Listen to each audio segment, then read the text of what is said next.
bonjour à toutes et tous, je suis Clément Munier, 26 ans, et candidat socialiste à l'élection législative partielle sur la 5e circonscription de Saône-et-Loire. Donc vous êtes candidat, mais avant d'être candidat, Oui.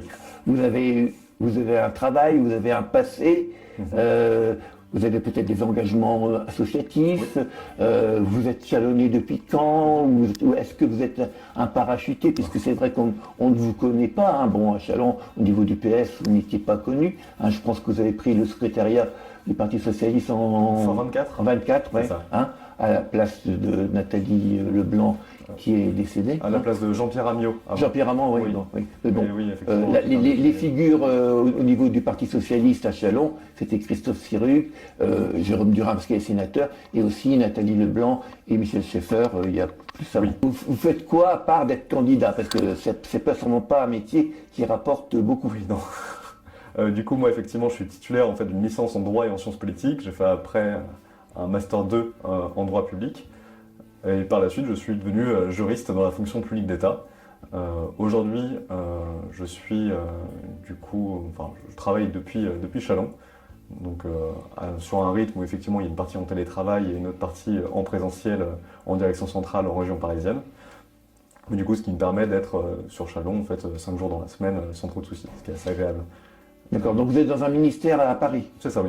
Après, en matière associative, j'ai toujours été très engagé dans le cadre de mes études. Enfin, j'ai présidé et vice-présidé des associations qui organisaient des conférences, des cafés débats, des simulations parlementaires onusiennes, ce genre de choses.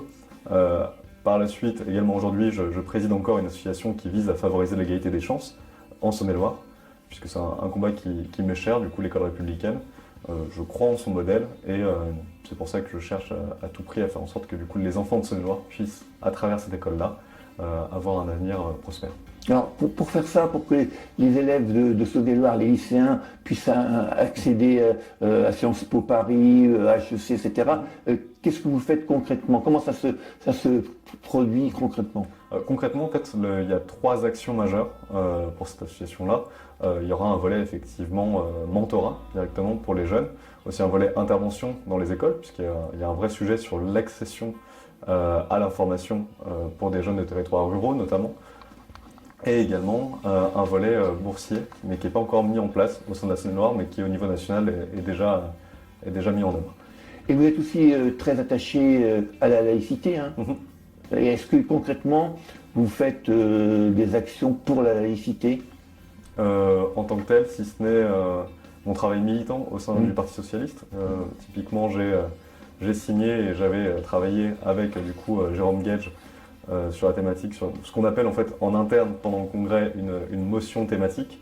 Donc c'est contrairement aux motions générales qui ont vocation du coup à incarner après des textes d'orientation. Bon, ça c'est de la solférinologie. Mais j'ai travaillé du coup avec Jean Guedj sur cette thématique-là qui m'est chère, puisque je considère que c'est une des conditions essentielles pour qu'on puisse vivre ensemble au sein même de notre République et surtout garantir l'émancipation à toutes et tous. C'est avant tout une loi de liberté. Une liberté de conscience, mais aussi une liberté de vie au sens plus large. Alors, dans le sport, voile ou pas voile? Pour moi, il y a 2 sujets. Ça dépend déjà si on représente les couleurs de la France. Dans ce cas-là, je suis plutôt favorable à la neutralité. Donc pas de voile? Oui, uniquement dans l'hypothèse où on représente les couleurs de la France. Ça, c'est la doctrine française en l'état. Et puis, il y a l'autre cas, c'est que aussi le fait d'interdire tout signe ostentatoire pour des jeunes femmes, par exemple, qui pourraient voir le sport comme un outil d'émancipation, c'est aussi problématique. Et du coup, ça peut aussi les contraindre, du coup, à les faire rester chez elles, alors même que, du coup, c'est un outil qui aurait pu permettre à elles de... l'objet de la laïcité, c'est pas de sortir de la foi, mais c'est au moins de sortir de son entre-soi. Donc au niveau national, pas de voile, mais au niveau local, les petits clubs de foot ou de basket ou de hand, hein, parce que les femmes font du foot maintenant, hein, elles le font bien même. Donc là, vous êtes plus libéral, vous laissez le choix à qui? Ça c'est l'esprit de la loi en fait. La loi de 1905, pour le coup, c'est avant tout une liberté de conscience, et c'est une loi de liberté. C'est une loi qui est profondément libérale. Et en l'état, je vais vous corriger sur un point, c'est que au niveau national, c'est pas l'interdiction, c'est les fédérations qui ont le libre libre choix de la chose, mais c'est surtout, moi j'évoquais, quand on représente les couleurs de la France, où là on a un devoir de neutralité. On pourrait être amalgamé juridiquement en agent public. Donc c'est uniquement dans ce cadre-là, puis après les fédérations sont autonomes dans leur velléité ou non d'interdire des signes sans auteur. Vous avez déclaré que l'union de la gauche est nécessaire pour remporter les municipales à Châlons et peut-être remporter d'autres élections. Quasiment, c'est la condition minimale de victoire souvent pour la gauche. Et qu'il n'y ait pas question de se faire la guerre à gauche. Bon, alors, normalement, en 2024, dans les accords nationaux, cette circonscription de la 5e, Châlons, Buxy, Monceau, revenait, d'après les accords nationaux, sous des critères, je ne sais pas lesquels, arbitraires, voilà, je te donne ça, toi tu prends ça, ok, ah moi j'ai mon copain, voilà, voilà, bon. Donc revenez à LFI, donc c'est une circonscription LFI. Et le PS ne devrait pas être là, puisque vous êtes membre du nouveau Front Populaire. Donc vos amis adversaires, les gens de LFI, vous traitent de traite. Oui, ça on est habitué pour le coup. Alors, est-ce que vous pouvez nous expliquer pourquoi présenter un candidat en sachant qu'on est dans une partielle au mois de mai, donc le nombre d'électeurs va être réduit. On était à 70% en 2024. Normal, il y a un enjeu national, éventuellement Bardella, Premier ministre. Oui, c'est une vraie crainte, et c'est pour ça qu'il y a le nouveau Front Populaire d'ailleurs. Et pour ça qu'il y a une mobilisation d'un front républicain. Donc là, c'est un député de FN de plus, ils ont un Rassemblement national de plus, ils ont déjà. Un député LFI de plus, ça ne va pas changer le Parlement. Alors pourquoi vous avez voulu vous présenter alors que les accords nationaux ne vous donnaient pas normalement ce pouvoir? Alors déjà, c'est un accord national qui valait pour 2024. À savoir du coup la situation de crise qu'on a subie. On a vu la montée du RN à travers les élections européennes, ensuite une dissolution qui était pour tout le monde inattendue, y compris par le camp macroniste. Et le Parti socialiste, dans la hâte, a effectivement négocié un accord avec tous les autres partis de gauche. Un accord et un programme. Oui, un accord et un programme. Très vite. Très vite. Après, c'était surtout du coup un accord électoral. Enfin, faut pas se voiler la face sur ce point-là. Donc effectivement, la 5e circonscription n'avait pas été attribuée au PS à l'époque. Ce qui est regrettable au regard de la sociologie même de la circonscription. Et on l'a vu, tout simplement, en 2022, où LFI, sous l'étiquette NUPES, a également perdu la circonscription en cas de duel face à la Macronie. On l'a vu en 2024 dans le meilleur des scénarios, à savoir une triangulaire avec Gilles Platret, qui incarne quand même la droite extrême, et Arnaud Sanvert, qui incarne l'extrême droite. Normalement, c'est quoi la différence entre la droite extrême et l'extrême droite? Il y a quand même un champ, enfin pour moi c'est la limite, c'est le barrage républicain. C'est que typiquement aucune voix ne doit aller au RN.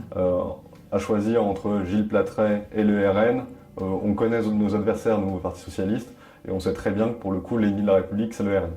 Donc pourquoi vous présentez contre les filles en pensant que vous divisez la gauche et que le nombre de voix va être peu nombreux? Donc est-ce qu'il y a une chance qu'un candidat de gauche, PS, vous, ou LFI avec Fatima Kourich, est-ce que vous pensez qu'il y a une chance en divisant les voix qu'il y ait quelqu'un d'entre vous qui soit au second tour?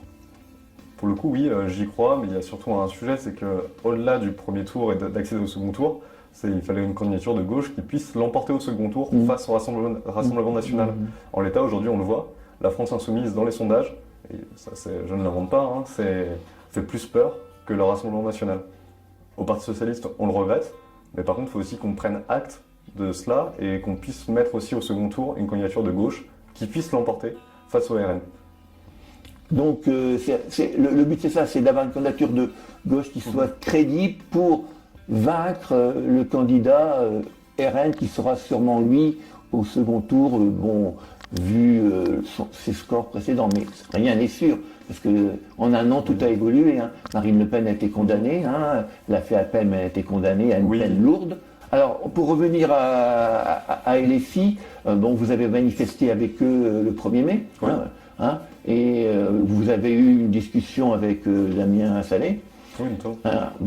C'était quand même un peu tendu. Alors puis surtout avec l'ancienne députée de la Creuse. Hein. Oui, donc au niveau local, avec Chalon Insoumise, typiquement, les discussions sont courtoises, hein. Oui. On se respecte et on sait très bien qui sont nos adversaires. Typiquement, j'ai reçu un message d'eux hier de soutien suite à la vague de harcèlement que je subissais de l'extrême droite. Nos ennemis, on les connaît. Et ils sont pas à gauche. Donc il n'y a pas vraiment de sujet là-dessus en tant que tel. Et ensuite, effectivement, après, sur la députée Couturier, enfin, du coup, l'ex-députée de la Creuse. De la Creuse, effectivement. Effectivement, il y a eu un échange tendu, mais je pense qu'il faut aussi prendre en compte nos aspirations locales et peut-être la connaissance du territoire. Elle vient de la Creuse, elle a été effectivement députée à Paris, mais en Saône-et-Loire, nous, on sait la ligne de gauche qui peut l'emporter. Et finalement, cette ligne-là, en fait, c'est la ligne de Christophe Sirugue, qui avait la circonscription avant le fait que la Macronie balaye la plupart des circonscriptions. Si c'était un effet de bord, il y a l'élection du président de la République, c'est pas surprenant. Et nous, on pense qu'on peut la récupérer de cette façon. Vous avez des propos cordiaux avec LFI. Hein, on verra ce que donnera le second tour. Si c'est vous qui êtes élu ou si c'est LFI, peut-être que les choses seront différentes. Mais est-ce que tout ça, ça ne va pas laisser des traces pour la prochaine campagne? Et la prochaine campagne, elle est proche, puisque c'est les élections municipales. Est-ce qu'on peut concevoir, espérer une liste de gauche unitaire pour s'opposer au maire de Châlons? Est-ce que vous pensez que ça va être possible avec les rancunes qu'il y a là? Parce que moi j'entends aussi ce qui se dit. Hein, nous, du côté du Parti Socialiste, il n'y a pas de rancune. Hein. Pour le coup, il n'y a pas de doute là-dessus. C'est pas nous qui allons être auteurs de la désunion sur cette thématique-là. Je l'avais déjà dit dans le JSL. Nous, on considère que c'est deux combats qui sont distincts. Les enjeux ne sont pas les mêmes. Les points de rupture, d'ailleurs, à la fois au niveau local et national, ne sont pas les mêmes. Donc pour moi, ce qui pose souci, ça a deux échelons différents. Il ne faut pas qu'on mélange ces deux échelons-là. C'est ce qu'on a toujours indiqué au sein du Parti Socialiste. En tout cas, au sein de la section de Chalon-sur-Saône. Hein, je me cantonne à ma responsabilité en interne PS. Mais pour moi, ça n'aura pas d'impact en tant que tel. On va rouvrir les négociations pendant l'été, en tout cas juste après les élections, naturellement. Qu'importe le résultat de celle-ci, que ce soit d'ailleurs une victoire de la gauche, une victoire à nouveau malheureusement de l'extrême droite ou une victoire d'un autre candidat. Bon, ça on verra du coup ce que les urnes indiqueront. Nous on espère que ce soit une victoire de la gauche qui pourrait nous mettre dans une belle dynamique pour aussi les autres combats qui arriveront.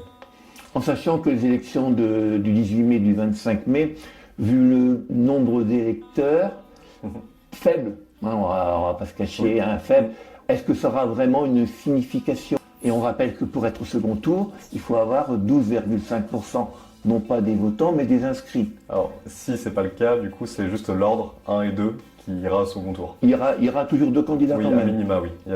Vous vous rasez pas apparemment, ou un petit peu même. Est-ce qu'en vous rasant un petit peu, vous pensez, parce que c'est ce qui se dit à Châlons, hein, est-ce que vous pensez, comme Nicolas Sarkozy le pensait, sans le dire, est-ce que vous pensez à la mairie de Châlons? Alors, être adjoint, oui, j'ai déjà été élu municipal, hein, évidemment, j'aspire du coup à contribuer à la ville à travers du coup cette action-là. Après, il est beaucoup trop tôt pour dire effectivement annoncer une candidature ou il n'y a pas eu de négociation même, on n'a même pas fait de vote. Il y a eu des réunions quand même entre le PC, le PS, et les filles et les Verts. Mais c'est des réunions préparatoires, on s'est mis d'accord sur une charte de valeurs par exemple, qu'on a eu du mal à négocier. Oui, apparemment c'était un peu tendu aussi déjà. Oui, mais en soi, là, on a réussi à l'obtenir, cette charte de valeurs sur laquelle on arrive à tous se retrouver. Donc il n'y a pas de sujet majeur dessus. Après, plus récemment, au sein du Parti Socialiste, j'ai été élu du coup, oui, si, c'était une élection, je n'ai pas été nommé, premier des socialistes, à savoir du coup, maintenant je suis apte à négocier au nom du Parti Socialiste pour cette élection-là. Mais après, ça ne veut pas dire que je serai la tête de liste pour les socialistes ou pour l'Union de la gauche. C'est vraiment deux autres sujets qui sont distincts, mais qui arriveront surtout dans un second temps, parce qu'aujourd'hui, le vrai sujet, c'est quand même de faire perdre au RN un de ses sièges au sein de l'Assemblée nationale. Et là, pour le coup, on peut du coup faire cela au niveau de la 5e circonscription. Alors, est-ce que quand même être maire de Châlons, est-ce que c'est une dimension qui vous intéresse? Est-ce que vous vous sentez capable, hein, parce que vous êtes jeune, mais c'est pas même tard, parfois c'est un plus. Est-ce que vous vous sentez la dynamique, la force d'être le maire de Châlons, élu par la population chalonnaise. Est-ce que ça, c'est quelque chose qui vous intéresse? Je pense que c'est toujours une fonction qui est intéressante. Après, ce sera évalué aussi au regard de ma vie personnelle, vie professionnelle. Il y a tellement d'impacts qui sont à prendre en compte. C'est pas une décision qui se prend seule déjà, tant sur le volet personnel que politique. Donc ça, on verra ça dans un second temps. Alors vous avez le soutien des socialistes de la 5e, un peu normal. Oui, heureusement. Vous avez le soutien de la fédération, c'est-à-dire des autres socialistes d'autres circonscriptions.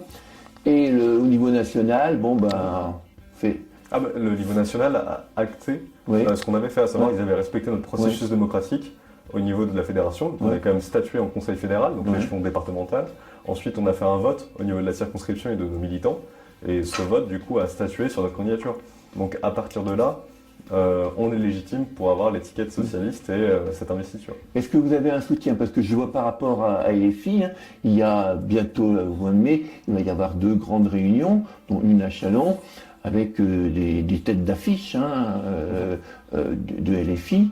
Est-ce que, pour vous, est-ce que quelqu'un du Parti socialiste hors circonscription viendra vous soutenir sans trahir de secret, effectivement, il y a des projets d'amener effectivement des élus nationaux qui ne viendraient pas de la circonscription, parce que Jérôme Durin, je peux trahir de secret, sera présent à une de nos réunions publiques. Oui, mais c'est un peu normal. Hein. Oui, mais ça reste un élu national, et ça, je pense qu'on a tendance à l'oublier. Oui. Mais bon, surtout un grand nom du parti aujourd'hui avec sa loi sur le narcotrafic. Oui, c'est sûr. Mais est-ce qu'il y aura d'autres têtes d'affiche plus... Le premier secrétaire, bon après c'est bientôt le congrès du Parti Socialiste, donc le premier secrétaire actuel n'est pas forcément premier secrétaire au mois de juin. Est-ce que il sera encore normalement? Oui, mais bon, peut-être que ça... pour l'élection, Donc est-ce qu'il y aura d'autres socialistes, Guèche par exemple, à moins qu'il soit aussi malmené comme il l'a été lors de Il ne sera pas malmené chez nous, mais... En tout cas, là, c'est trop tôt pour le dire, on attend en fait des confirmations sur 2-3 points de logistique. Oui, parce qu'il faut faire vite, parce que le 18 mai, avec les ponts en plus, on est dans une période du mois de mai qui n'est pas du tout favorable à des meetings politiques, à des distributions de tracts, etc. Mais après, le point que j'aimerais avancer, c'est que nous, on est un parti qui vient de la base, on est un parti qui est éminemment territorial, donc on a la chance de pouvoir s'appuyer quand même sur notre réseau local d'élus locaux, enfin tout simplement. Typiquement, mardi prochain, on sera à Montchanin avec le maire, du coup, Johan, et du coup Isabelle aussi, pour parler de l'accès aux soins, et notamment évoquer la superbe maison de santé qu'ils ont pu réaliser et qui est vraiment épatante sur beaucoup de points. Et c'est vraiment un modèle qui fonctionne très bien. On l'a visité il y a la semaine dernière ou il y a 2 semaines, mais en tout cas, oui, c'est vraiment un superbe projet qu'ils ont pu mener du coup en 2018, avec notamment le soutien de la région et de fonds européens. Donc on voit bien que du coup à différents échelons, il y a des projets, y compris à l'échelon municipal, qui peuvent se mener à bien avec un soutien global. Puis après, typiquement, à Mont-Soleil-Mine, il y a aussi une réunion qui est prévue avec David Marty, du coup, qui est président de la communauté urbaine Creusot-Monceau. Qui avait appelé justement avec le sénateur Jérôme Durin à une candidature socialiste pour la 5e. Oui. C'est ça a commencé comme ça en fait. Où là, du coup, avec l'intéressant, on va surtout évoquer le nécessaire volet 2 de la loi contre le narcotrafic. Parce qu'aujourd'hui, effectivement, il y a le volet répressif, sauf que nous, les socialistes, on n'est pas dupes là-dessus. Le tout répressif en matière de sécurité ne fonctionne pas. Il faut également, en matière de sécurité, une prévention qui inclut notamment de l'accompagnement dans les soins. Parce que l'addiction ne va jamais se résoudre par le fait de mettre des gens derrière des barreaux. Donc le ministre de l'Intérieur, Bruno Retailleau, qui est lui pour on enferme tout le monde, hein, les dealers, oui, les gros dealers, oui, mais aussi les consommateurs. Donc pour vous, c'est pas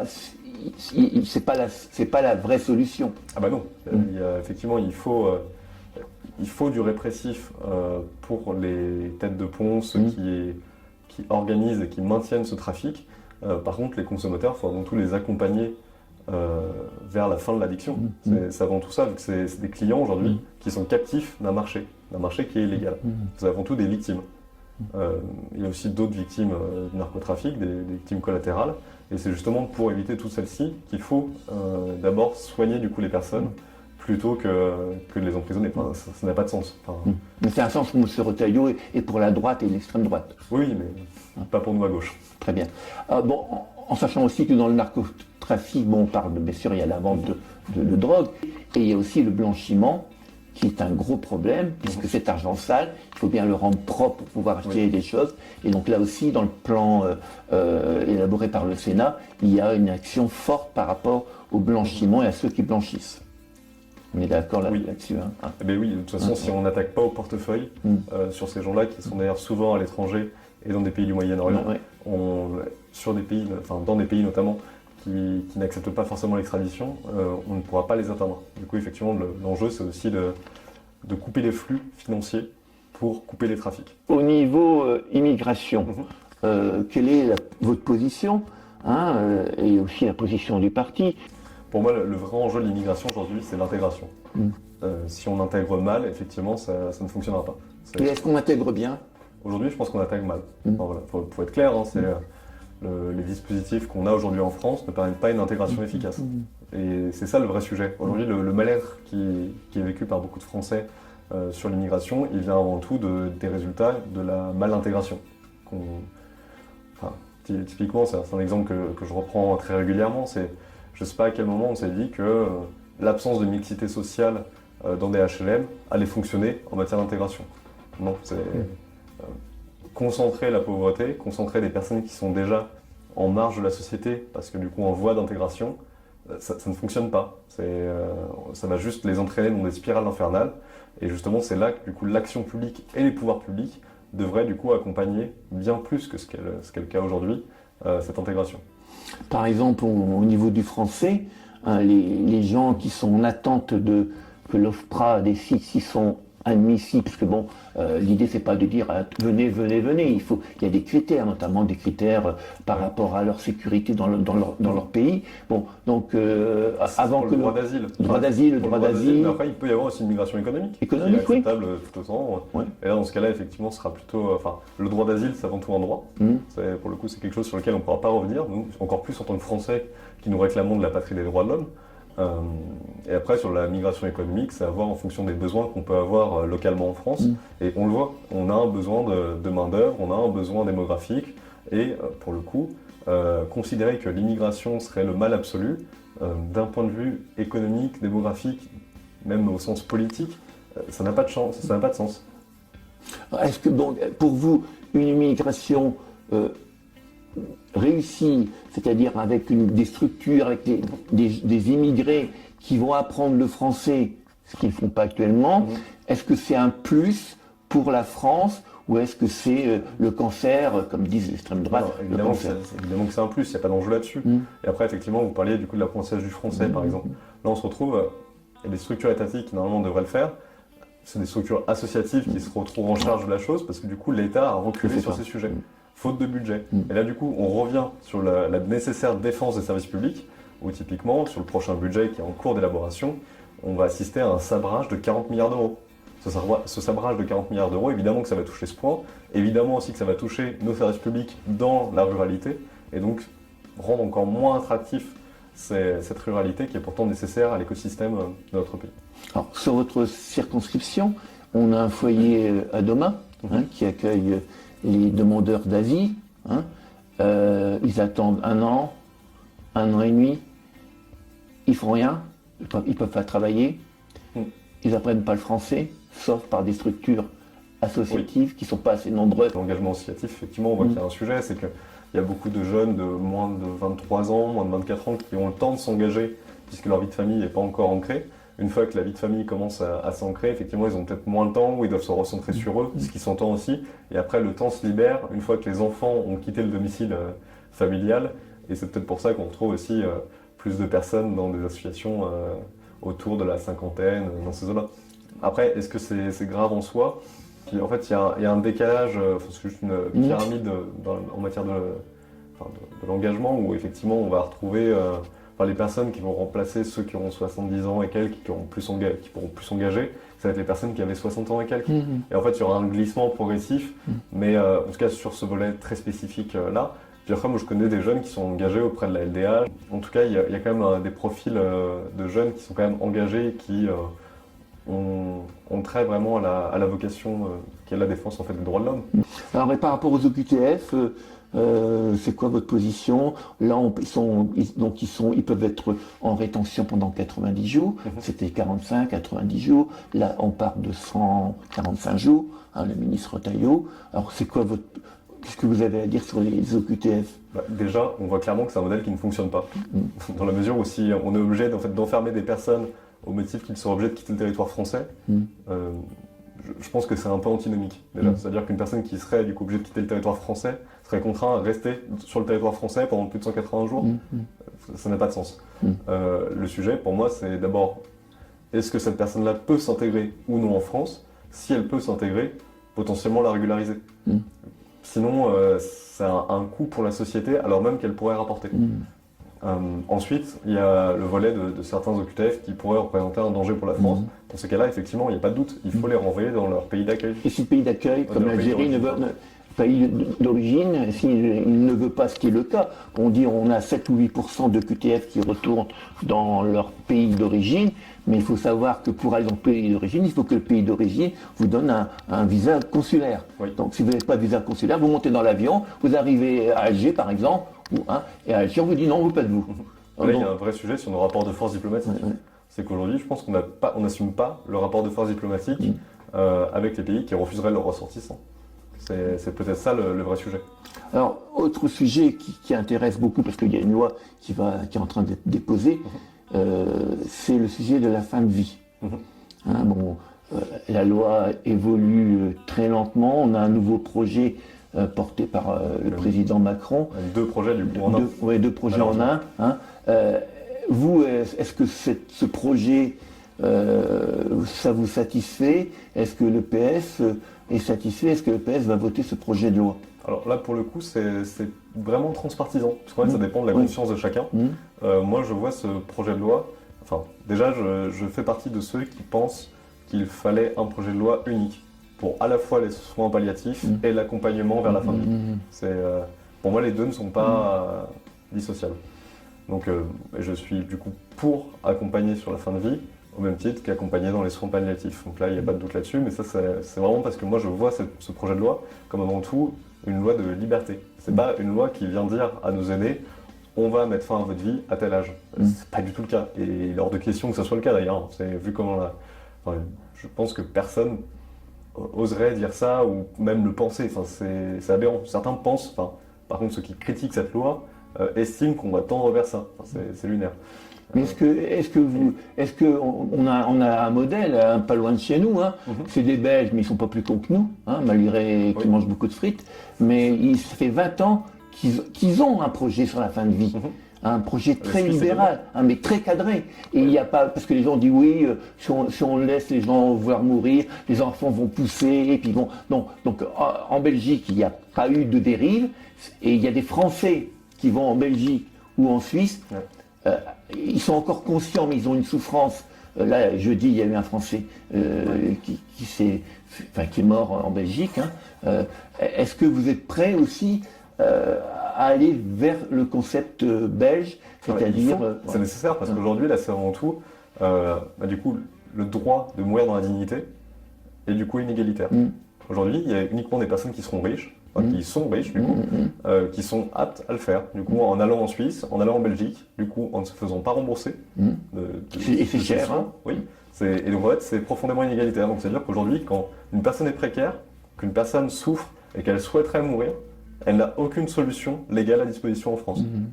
Et ça, c'est pas normal. Alors moi, j'ai passé des articles là-dessus, et sur Facebook, j'ai eu des réponses du genre, il leur reste la corde, ou le pistolet. Oui, mais le projet, c'est quand même de mourir dans la dignité. Voilà, le suicide, encore plus quand il est fait de cette façon-là, c'est pas une mort dans la dignité, c'est horrible. Et pour la famille, quand on se met une balle dans la tête, pour la famille, quand elle récupère le corps, la dignité où elle est. Alors, autre sujet, la justice. Alors, la justice a toujours été le parent pauvre de notre France. On est même condamné par l'Union européenne, par la Cour européenne de justice. Alors, vous, qu'est-ce que vous avez comme projet pour que notre justice aille plus vite? Parce qu'il faut attendre parfois 2 ans, 3 ans, 4 ans, 5 ans avant que ça soit jugé, 10 ans. Les procureurs ne répondent pas. Bon, il y a un manque de greffiers, il y a un manque de procureurs, il y a un manque de juges, il y a un manque de secrétaires. Le ministre Dupond-Moretti a fait des efforts, puisqu'il a réussi. Là, vous avez énoncé tous les problèmes de la justice aujourd'hui. C'est pas un problème de droit en tant que tel. C'est un problème d'argent. C'est un problème d'argent et de moyens humains alloués. Alors, est-ce que la justice, est-ce que vous êtes favorable à ce que la justice, avec les prisons, parce que on est quand même en France dans une situation condamnée. Surpopulation carcérale, mais qui est horrible. À quel moment on peut réhabiliter des personnes dès lors qu'ils sont entassés dans des... ils sont parfois 4 dans 6 mètres carrés. Ça n'a pas de sens. Et c'est contre la loi française. Donc on condamne des gens au nom de la loi et on les met dans une situation qui est contraire à la loi. Alors est-ce que vous seriez porteur d'une priorité pour la justice, qu'on mette enfin des moyens, mais des vrais moyens pour la justice, et bien sûr pour les prisons, et pour qu'il y ait une vie digne dans les prisons? Est-ce que c'est pour vous important ça ou pas? Oui, évidemment. Aujourd'hui, la prison, c'est effectivement, ça fait partie du modèle répressif. Et comme je le disais tout à l'heure, la justice, elle doit reposer aussi sur 2 piliers. Le fait d'éloigner une personne de la société qui serait dangereuse pour elle, en tout cas pour la société, mais surtout les réhabiliter, pour pouvoir les réintégrer. Ou alors, dans ce cas-là, c'est-à-dire qu'on est pour la peine de prison à vie, mais du coup, ce qui n'est pas le cas en France, et qui ne doit pas l'être, parce qu'on ne peut pas être certain de la culpabilité d'une personne aussi dans le temps long, et je ne pense pas que pour certains délits, ce soit la bonne solution. Puis bon, quand on voit le taux de récidive des gens qui sortent de prison, qui est de 60%, alors que la prison devrait... C'est un échec. C'est un échec. Déjà, mais ça fait longtemps que c'est un échec. Un échec récidive est un échec. Qu'il en ait 1, 2 ou 60%, c'est un échec. Et là, aujourd'hui, je pense qu'il faut surtout accompagner par des moyens humains et du coup de faits financiers dans la lenteur administrative que peut subir la justice, mais aussi après sur la thématique carcérale. C'est qu'il faut aussi construire des prisons pour du coup accueillir dignement, effectivement, nos prisonniers, mais surtout leur permettre de se réinsérer. De travailler, de se réinsérer, d'apprendre. Bon, à Varennes, où il y a notre prison. Et surtout, travailler et vivre, entre guillemets, de jouir d'un véritable salaire. Donc aujourd'hui, c'est des populations qui, certes, sont du coup restreintes dans leur liberté, mais du coup, c'est une main-d'œuvre aussi qui coûte moins cher que le SMIC. C'est aussi ça la réalité, c'est que du coup, il y a des sociétés qui peuvent en bénéficier. C'est des main-d'œuvre qui sont tout aussi qualifiées que d'autres, alors même qu'ils sont payés moins que le SMIC, que les personnes qui sont en prison travaillent objectivement, mais ne vont pas bénéficier des fruits de leur travail.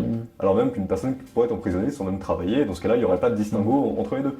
L'enjeu, à mon sens, c'est pas de faire travailler les prisonniers pour qu'ils payent ce qui coûterait à la société en tant que telle. Oui, les 5 euros dont on parle, c'est ça. De loyer.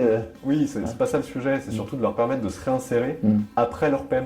Parce qu'effectivement, quand on sort d'une prison, on est libre, et qu'on a un compte bancaire à 0 euros, qu'est-ce qu'on fait? Voilà, on atteint du coup les 60% de récidive.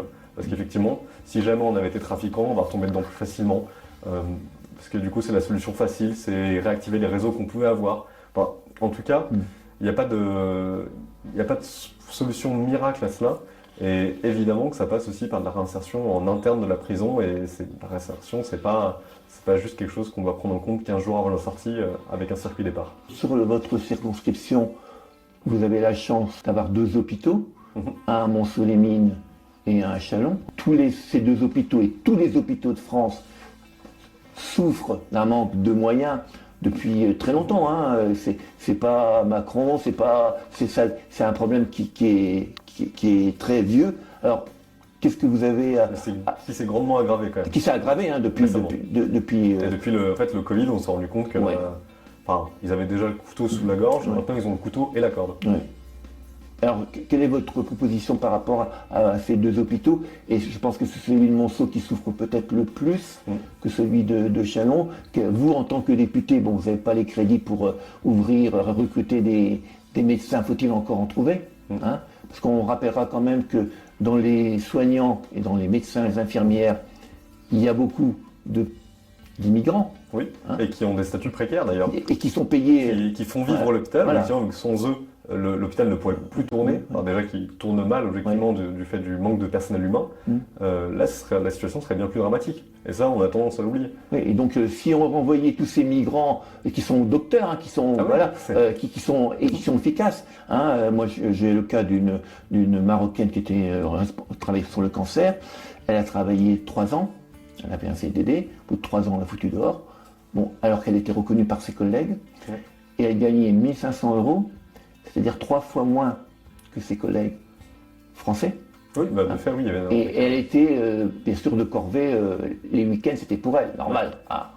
Voilà. Si elle n'est pas contente, elle s'en va. Voilà. Donc là, donc pour l'hôpital, il faut doubler les moyens, il faut faire quoi? Je sais pas, j'ai pas le chiffre Ouais. exact en tête. Hein. S'il faut doubler, tripler, quadrupler, enfin, après on peut faire une course sur la thématique, mais je pense pas que ce soit l'idée. Là, prochainement, je vais discuter notamment avec la CGT de l'hôpital de Châlons, avec laquelle j'avais beaucoup discuté pendant la manifestation du 1er mai. Et l'idée, c'est aussi de recueillir le besoin au niveau local pour du coup mieux le défendre au niveau national. Un député, ça sert à ça normalement. Et on l'avait vu avec Arnaud Sanvert, qu'est-ce qu'il a fait? L'intéressé n'avait pas de permanence parlementaire, il n'a pas de bilan, il a suivi les consignes de groupe RN à 99% à chaque fois. Et finalement, qu'est-ce qu'il a fait pour la circonscription? Rien. Donc là, pour moi, un député utile, c'est surtout un député qui est apte à faire remonter les besoins du terrain de sa circonscription et qui est du coup au contact. C'est pour ça que nous, comme projet, on a horizon à 30 jours après l'élection d'installer, comme il est de coutume en réalité, mais ça devrait être la norme, hein. C'est bizarre de devoir le mettre dans un point programmatique, 2 permanences, une à Chalon-sur-Saône et une à Monceau, pour du coup recueillir au mieux les besoins du terrain. Et une permanence dans laquelle vous aurez un temps de présence. Ah bah évidemment, mais on a aussi le projet même plus large, le service public populaire au sein de ces permanences. Donc l'idée c'est d'accompagner les habitants de la circonscription, y compris dans leur démarche administrative. Il y a déjà ce projet-là qui existe à Mâcon, donc qui est géré par Émile, un militant socialiste avec qui je discute beaucoup et j'ai déjà contribué à son projet au niveau du Mâconnais. Et c'est un projet qui est essentiel, certes qui vient pallier une nouvelle fois aux absences de l'État. Parce que l'État le fait aussi un petit peu.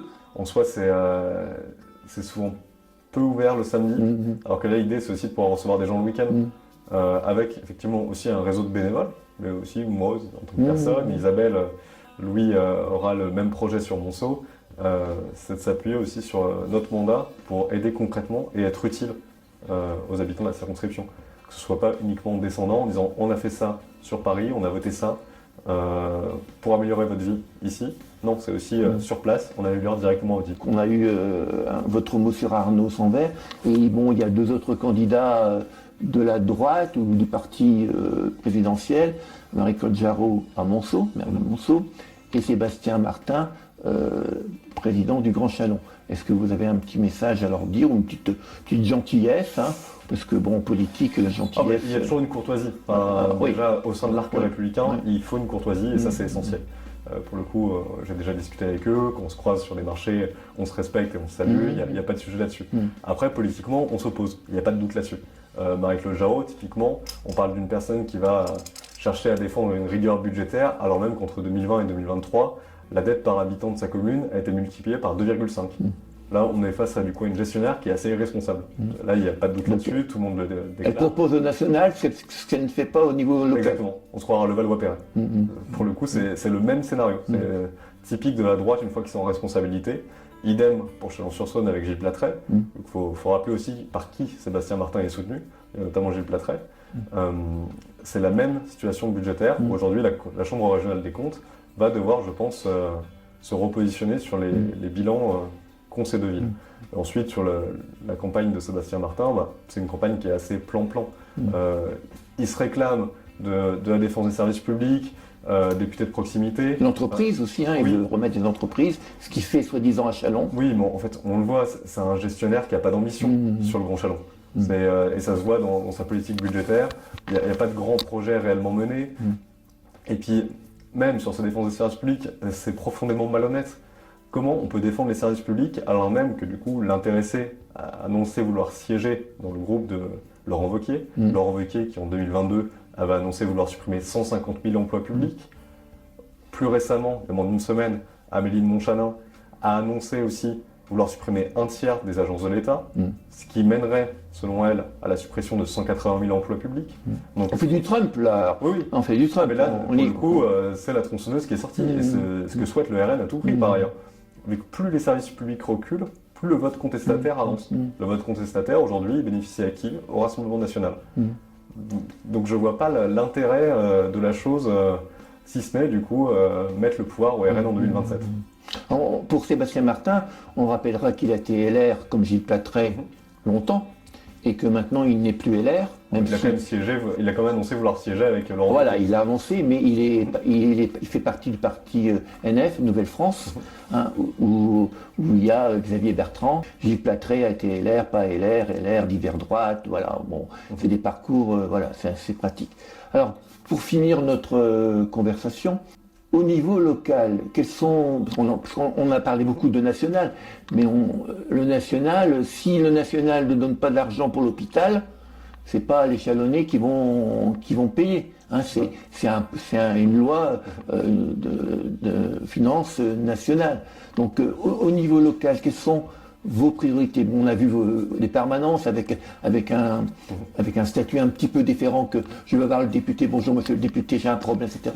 Vous avez envie que ça vive, hein, que ça soit un lieu associatif, voilà, que ça soit associatif, que ça vive, qu'il y ait d'autres possibilités pour les Chalonnais et les Buxinois, les gens de Monceau et toutes les autres communes. Alors, au niveau local, quelles sont vos priorités? Est-ce que vous avez remarqué des choses vraiment à défendre, à se mobiliser, hein, sachant que vous n'avez pas de pouvoir financier et que c'est les villes et les communes. Oui. Après, pour revenir sur la notion de pouvoir et de député, effectivement, il n'y a pas de budget alloué à un député par sa circonscription. Bon, historiquement, il existait l'enveloppe parlementaire. Il y avait avant. Après, je ne suis pas sûr que l'enveloppe parlementaire menait à des actions positives. C'était surtout, ça pouvait amener à beaucoup de clientélisme et je ne regrette pas sa disparition. Par contre, aujourd'hui, un député, il a surtout un pouvoir d'influence. Et on l'a vu sur des sujets, il peut mettre en lumière des problématiques sur sa circonscription et les faire émerger soit au niveau national, soit au niveau régional. En tout cas, aider concrètement par uniquement de la mise en lumière. Ça, pour le coup, ça peut se faire et ça coûte rien, ça coûte que du temps. Or, un député a justement du temps pour cela. Ce qu'un de son vert ne faisait pas. Outre faire des marchés, mais faire des marchés, ça visibilise aucune problématique. Ensuite, il y a le volet, moi, en combat très prioritaire que je vois, c'est l'accès aux soins. Et j'en ai deux en tête, c'est déjà la pénurie sur deux spécialités assez importantes, la gynécologie et puis la pédiatrie. On est autour de 70% des femmes de la circonscription et on est dans la proportion similaire pour les enfants qui sont en situation de désert médical pour ces deux thématiques-là. Certes, il y a une loi qui a été votée à l'Assemblée nationale il y a peu, néanmoins, le fait de contraindre les médecins à s'installer dans nos communes rurales sur leurs 3 premières années de service est déjà en partie contesté par le gouvernement Bayrou. Donc il faudra peut-être aussi se poser la question de voir si on veut réellement soigner nos Françaises et Français qui sont en territoires ruraux, puisque là, pour le coup, c'était une solution concrète qui pouvait du coup répondre concrètement à un besoin.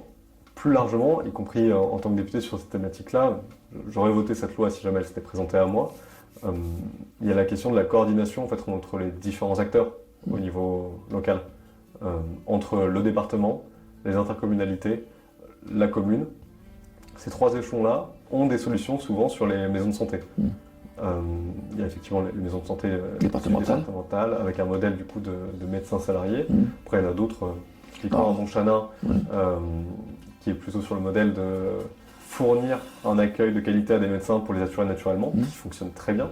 Il y a aussi des formes de bourses qui sont attribuées à des médecins 3 ans avant leur fin d'études, ce qui se fait à Montchanin. Mais par contre, il y a aussi le revers de la médaille, c'est que du coup on assiste à une concurrence entre communes, entre intercommunalités et communes, entre départements et communes et intercommunalités. Chaque échelon se fait la concurrence, et tant au niveau horizontal que vertical. Du coup, aujourd'hui, il faut une véritable coordination au niveau départemental, et cette coordination, aujourd'hui, au niveau départemental, elle n'est pas assumée. Alors, les maisons départementales de soins n'acceptent plus de nouveaux patients. Donc on est saturé. Hein. Donc quelqu'un qui n'a pas de médecin, parce qu'il n'y en a plus, libéraux, qui va voir les maisons départementales, ils ne prennent pas.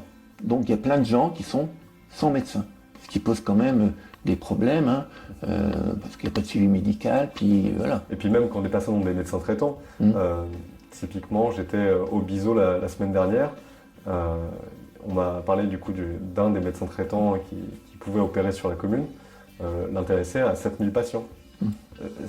On assiste littéralement sous nos yeux à la fin du modèle du médecin traitant, alors même que c'était la base de notre système. Donc le médecin traitant qui du coup connaît l'individu. Le médecin de famille, ce qu'on appelle. Moi je l'ai connu notamment avec mon médecin traitant que je vois encore, j'ai cette chance, mais je sais très bien que la plupart des gens ne voient plus leur médecin traitant. Ou alors non plus suite à un déménagement et du coup ont du mal à en retrouver. Mais ça c'est le sujet du manque de médecins qui est en partie résolu, mais à terme uniquement, à la fin du numerus clausus. Mais dans 10 ans. Voilà, dans 10 ans. Donc là, le problème, c'est que là-dessus, il faut déjà mieux répartir les médecins qu'on a sur le territoire. Et vous êtes prêt à forcer les médecins, comme c'est prévu au niveau du gouvernement, à faire 3 ans en milieu rural, obligatoire, forcé, pas... Ah oui. Oui. Après tout, c'est quand même les facs de médecine. C'est l'État qui paye. C'est l'État qui paye en partie. Après, il y a quand même des frais de scolarisation, il ne faut pas aussi l'oublier.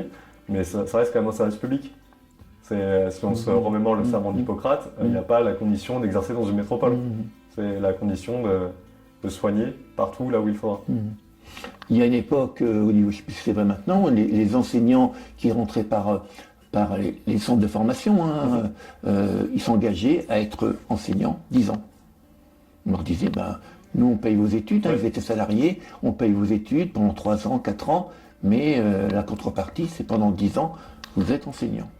Donc on rejoint un peu cette dynamique-là. Vous êtes chalonné ou Ah oui, c'est vrai que je n'étais pas Ah oui, vous n'avez pas dit que c'est quand même important, parce que bon, on a eu, il y a des temps un peu lointains, on a eu des parachutages. Non, il y a pas de parachutage. Je parlerai par exemple de Dominique Perben, qui a été député, qui a été maire de 83 jusqu'à l'an 2000, qui a été député. Il a été réélu après sur une circonscription du Rhône. Du Rhône, oui. Au-delà d'où il venait, en réalité. Je crois qu'il a été battu. Il a été réélu une fois, puis il a été battu après. Bon, qui était ministre de la Justice. Bon, lui, moi, mon premier souvenir de Dominique Perben, c'est que lorsqu'il y avait une crue, bon, il y a beaucoup moins de crues, donc il y avait dans les villes, dans les rues de Châlons, il y avait des passerelles en bois, et on voit une photo de Dominique, d'un homme, bien habillé avec des bottes, et c'était Dominique Perben qui venait se présenter et qui a été élu avec 300 voix contre M. Mathus. Voilà. Alors, donc, êtes-vous jalonné? Alors déjà, moi je suis né à Saint-Rémy, du coup je suis sans rémois d'abord, mais effectivement après j'ai grandi à Chalon-sur-Saône, et aujourd'hui en fait la plupart de mes attaches solides sont en Saône-et-Loire. Et vous avez fait des études au lycée à Châlons ou... En fait, aux alentours de mes 7 ans, du coup j'ai dû quitter Chalon-sur-Saône, puisqu'en fait forcément à 7 ans on ne choisit pas ce qu'on fait. On suit ses parents. C'est ça, oui. Et mon père pour le coup avait trouvé un travail en région lyonnaise, et donc dans la métallurgie, il était ouvrier. Et effectivement le marché du travail était assez compliqué à Châlons, et c'est pour ça qu'il s'est expatrié sur la région de Lyon. Et j'ai fini par regagner Chalon-sur-Saône du coup en 2022. D'accord. Et pourquoi vous êtes revenu à Chalon-sur-Saône? Parce que Lyon c'est quand même plus prometteur, puis bon, vous travaillez à Paris. Oui, je travaille à Paris que 2 jours par semaine, sinon je suis en télétravail, et ça me convient très bien. Après, effectivement, sur pourquoi Châlons, je pense que c'est surtout l'équilibre de vie professionnelle et personnelle que je trouve bien plus agréable. Et je dois avouer aussi que j'aime peu les métropoles. Je considère Lyon comme une métropole, du coup. Il n'y a pas de doute là-dessus. Je trouve que la vie en métropole, on est beaucoup trop invisibilisé. Il y a un manque de sens collectif. Et je trouve que ça nuit, que ce modèle métropolitain très concentré, avec du coup des services en cœur de ville, qui a tout autour des sortes de banlieues dortoirs, n'est pas un modèle du coup de société auquel j'aspire. Je trouve que du coup l'équilibre est bien mieux respecté en Saône-et-Loire au sens large, puisqu'en fait il y a 3 pôles quand même en Saône-et-Loire. Il y a le Creusot, Mâcon et le Creusot-Monceau, parce que c'est la même communauté, Mâcon et Châlons.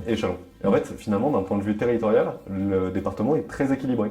Et je pense que c'est cet équilibre-là au niveau départemental qu'il faut reproduire partout, vu que ça mène, il y a quand même des effets vertueux. Et le fait de faire venir des ministères dans les villes moyennes? C'est un projet réaliste, hein, bon, oui. vous dites, bon, tous les ministères et toutes les institutions, tout est à Paris, donc les gens qui y travaillent, c'est des Parisiens, donc qui connaissent de la vie, ils connaissent la vie. Et puis même les fonctionnaires. Enfin, Fonctionnaires, les bien sûr. subissent leur affectation à Paris. Enfin, moi, j'ai beaucoup de collègues qui rêvent que d'une chose, c'est dépasser le boulevard périphérique pour aller retourner de là où ils ont grandi, ou ce genre de choses. Et je pense que justement, le fait d'avoir des ministères en partie délocalisés, pas forcément j'entends par ministère, pas les cabinets ministériels. Ah d'accord. Ça, effectivement, Parce que dans votre communiqué de presse, on avait l'impression que Bercy, c'était immense, allait venir quelque part, peut-être à Châlons. Alors, après, Bercy, il y a aussi des directions générales. Oui. Est-ce que des directions générales au sein de Bercy doivent être obligatoirement dans pareil intramuros? Je pense pas. Je pense qu'il y a des directions, la direction générale des entreprises, elle peut totalement être délocalisée. Et puis des personnes qui vont devoir faire des allers-retours, dans tous les cas, ça va tomber sur des villes où il y aura des lignes TGV ou apparentées. Quoi qu'il arrive, les têtes de pont de ces directions générales pourront regagner leur direction, enfin leur ministère sans trop de sujets. Pendant que du coup, les personnes qui travaillent au sein même de ces institutions pourront du coup vivre bien mieux en région. Et surtout, vivre en région, derrière aussi, le fait de réimplanter ces ministères-là en région, enfin, surtout cette direction générale, ça permet de redynamiser en fait un tissu local. C'est que derrière, en fait, un poste public créé, il y aura sûrement un enfant scolarisé à minima, un couple potentiel, et ensuite c'est toute une économie qui peut vivre de ces ministères. Donc, on est bien d'accord, il ne s'agit pas que les ministres viennent à Châlons ou à Dijon, mais que des services des ministères soient décentralisés. Hein, parce que dans votre communiqué de presse, c'était un peu, on avait cru qu'on allait avoir un ministre ici. Alors, on a un beau château, la Loyère, hein, qui pourrait. Après, un ministre n'est pas obligé d'être dans un château, hein. Ça peut être un bâtiment administratif quelconque. Oui, mais à Châlons, il n'y a pas grand-chose, mais le château de la Loyère est très peu utilisé. Hein, et puis un parc, puis c'est pas mal pour un ministre, un parc, etc. Donc c'est uniquement des services. Hein. Les services, ou même certains ministres délégués ou secrétaires d'État. Ils ne sont pas obligés d'être tous les mercredis. Et vous pensez que les ministres sont d'accord pour venir à Châlons, à Dijon ou à Lyon Certains ministres sont bien d'accord pour se faire parachuter sur des circonscriptions, donc je pense qu'ils seront d'accord pour aller travailler dans celle-ci. Oui, à voir. On verra si ce projet, qui est quand même un peu utopiste, hein, mais bon, qui a le mérite. De toute façon, il faut y croire, et surtout si on ne le fait pas, ça va juste concentrer et accroître les inégalités qu'on subit au quotidien. Donc si on ne le propose pas, si on ne cherche pas à le faire, effectivement, rien ne s'améliorera. Et c'est un peu l'esprit du Parti Socialiste, en fait, que je vous évoque là. C'est que tous les points programmatiques, là, je vois le tract du coup, qu'on avance, c'est avant tout pour améliorer réellement la vie des Françaises et des Français.